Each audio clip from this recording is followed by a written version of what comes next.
Rwanda, a small country of rolling green hills, carries one of the darkest scars of the 20th century. It began under Belgian colonial rule in the 1930s.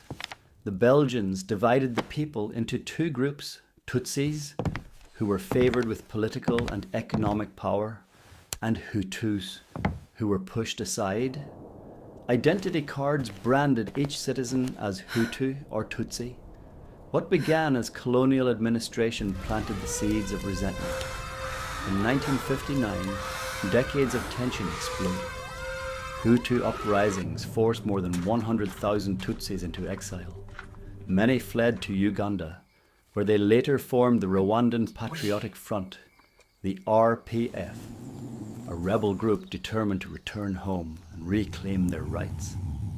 By the early 1990s, Rwanda's fragile government was on edge. In 1990, the RPF, led by Paul Kagame, launched an invasion from Uganda, sparking civil war. Peace negotiations followed, but hatred was already being fueled in the streets. Extremist politicians and radio stations, especially Radio Télévision Libre de Mille Collines, filled the air with venom, calling Tutsis inyensi, cockroaches, and urging Hutus to prepare for bloodshed.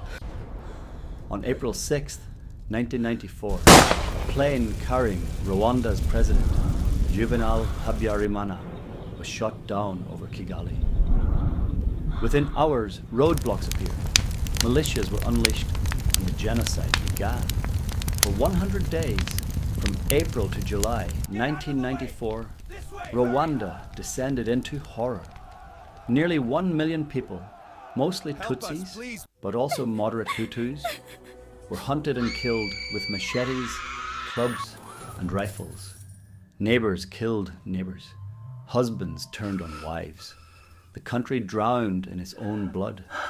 As massacres raged, the RP advanced through Rwanda, seizing territory and finally capturing Kigali in July 1994. Their victory ended the genocide, but the price was unthinkable.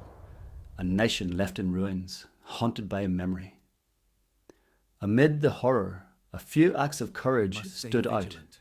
One was Paul Rusesabagina, a hotel manager in Kigali, who sheltered over 1,000 people inside the Hôtel de Mille Collines.